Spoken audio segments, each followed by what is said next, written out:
Ayan po, binablog natin siya. Ito yung nangaharas sa amin, 0917-713-3624. Hinangaharas? Alin po ang hinaharas sa Ayan, inyo? hinahanap niya yung balistoy na... Nasaan po ang hinaharas sa inyo? ano nga problema? Ba't tawag ka ng tawag sa amin? Yung tinatawagan mo, 81 Yes, sir, years kaya po old. nang sinabi po.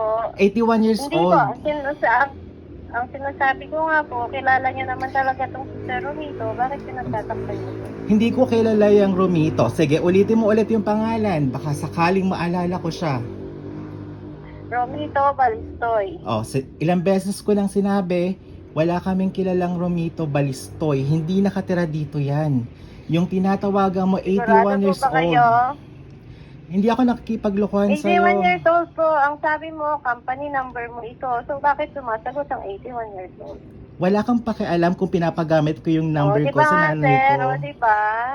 Anong problema diba? Tama po mo? ba yung pagsasalita na ganyan? Ganyan po ba ang tamang pag-uugali? Harassment yung ginagawa mo. Sige nga po, hindi po. Alin po ang harassment sa ginagawa ko? Sige nga. Pang Alam mo ilang ba beses ang mo na meaning ng pang ilang beses mo na harassment? lang Hindi. Alam niyo po ba? yung Alam mo ba ang meaning ng dinadial mo yung harassment, sir? Oo, alam ko yung dinadial mo yung number Alin namin po? ng paulit-ulit. Alin po ang pananakot sa mga sinabi ko? Wala akong Diba? sinabing Alin po ang pananakot, iba ang harassment sa Wala namang pananakot. harassment, di ba, sir?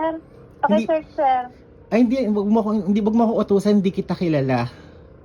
Harassment yung ginagawa mo. Kung ayaw niyo po natatawagan, pakisira po yung SIM card niyo. Dahil tatawag at Ay, tatawag po naku, ako pasensya sa ka inyo. na, hindi ko isisirain yung SIM card ko para Hindi po, sa'yo. hindi po. Sige, anong company Hindi mo? po. O, Anong sige, pangalan mo?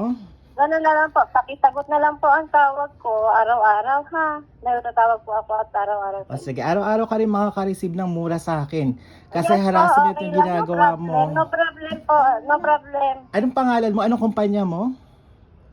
Pautang peso. Oh, so anong kinalaman namin sa pautang peso? Ba't kami yung Gaya ng tinatawagan sinabi mo? ko, ginamit po ni Sir Romito itang number na to at secondary number niya, so nakaregister po ito sa kanya. Ganun ba? So hindi namin siya kilala, so wag mo na kaming tatawagan ulit. Hindi po, tatawag po ako, tatawag sa inyo araw-araw. Salamat. Okay, ingat ka ha.